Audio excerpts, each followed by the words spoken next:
Omar, you getting ready to start the last leg of ended up being a long journey. I mean, does it hmm is it hit you yet that it's getting ready to be the final go around?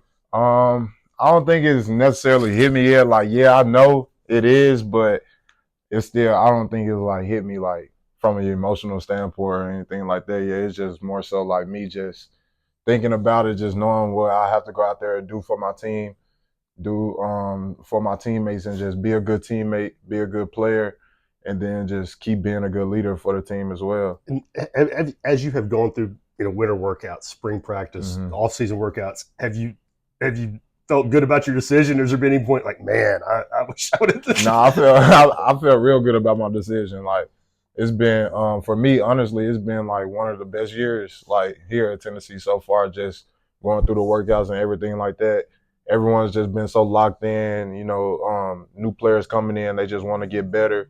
They just want to be a part of the Tennessee culture and just be a part of the standard that we're setting as a team. So it's amazing to see. It's fun to be around. We come in every day in the facility just having a good time, just always looking to just be around each other, just enjoying each other while we working out, wherever we're doing meeting room on the field. It's always just fun and just always out there to get better. That culture that you're talking about with your teammates, with your coaches, how big of a part of that was in your decision to come back? I mean, forget about NIL or how hmm good the team might be. Just that this is a fun place to be. How big of a factor was that in your decision? Yeah, that was a big factor for me because obviously looking at that is like I know I could come back here, I could be a part, obviously of the team and things like that, but the coaches here and the system that we run and the culture that we just created here since just the years I've been here is just amazing to be a part. So I know that I would be beneficial for me to come back as well and just continue to help grow that culture. And so that way it's a legacy for after I leave. And in the smaller culture of just the defensive line room, how important, or how would you put your words? How would you put into words your relationship with Coach Garner? How that has grown hmm over the years, and just what that bond is like among all you guys in that room. It's amazing. Like our meetings, everything like that. The relationships with Coach G, everything is just so tight. Like he tell every day he love us. He tells us every day how we just need to continue to put our heads down and just work. Don't get satisfied with anything. So he's always pushing us, and that's who he's been from day one. And now it's just like we all just have grown with each other and just continue to connect more. So we just always just laughing and really just enjoying each other and just always having a good time when we in the meet room and just know when we get on the field, he about his work and that's what we about too. So it's good to just go out there and be able to have a guy like Coach G lead us and then come into the meeting room and just be able to like act normal and just laugh and goof off with us too. How long did that take for you from when you were a young player to just Yeah. getting killed on the practice field? yeah. Feel like this guy must hate me. He must hate. But then Yeah. finding out, that's not, that's just practice. How Right. how long did it take for you to wrap your head around it? He's just wants no I mess really with say just that first year, like, Coach G, he's a coach. He's gonna push you. He's gonna say things to might affect you or something like that, but he's always meaning good by it. Like he's never trying to demean you as a person. So it's good just to, like I said, to have a coach like Coach G who just knows. And I've been coached like that like my whole life. Like coaches yelling at you, cussing at you, just always on your back, pushing you. And for me, it's just a beautiful thing to see because like that's how it started and like it's still continuing to be there. So it's good.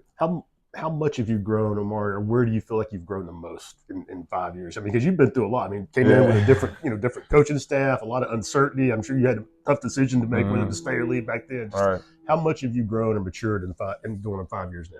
I'll say I've grown a lot and just matured a whole lot as well too. Like just all around, just doing different things just to be successful. Just reading. I start to journal now. Like I didn't do stuff like that. Like so, it's just little things like that. That's like I've been maturing, just growing as a person.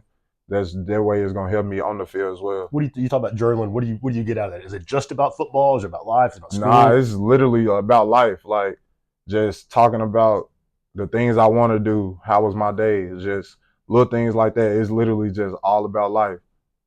And when you look at this season coming up after everything you've been through, I mean, I know you guys have lofty goals. I mean, All right. everybody's pointing towards that 12 Yeah. team playoff. How proud of you, or no matter how this thing plays out. I mean, you guys are a legitimate national Mm-hmm. power now. People look All at right. you, and that wasn't the way it was when you came in here. Right. How proud are you of just where things are now compared to how they were when you got here? I'm very proud. You know, it's good to.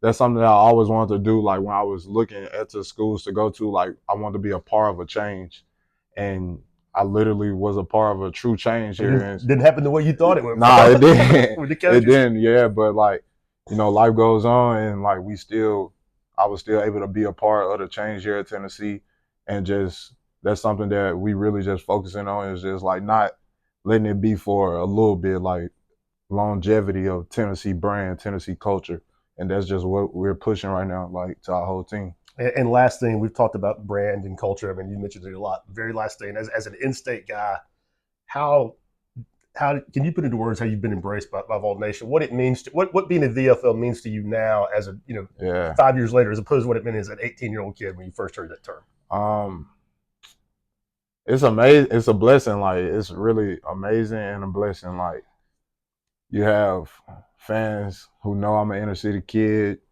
fans who don't know I'm an interstate kid. I mean, but like everyone just supports me, support my teammates. So like it's just a beautiful thing to like call myself a VFL when things would be over. So it's good. Just I'm happy I made the decision to come to Tennessee in the first place, and I'm happy I made the decision to come back.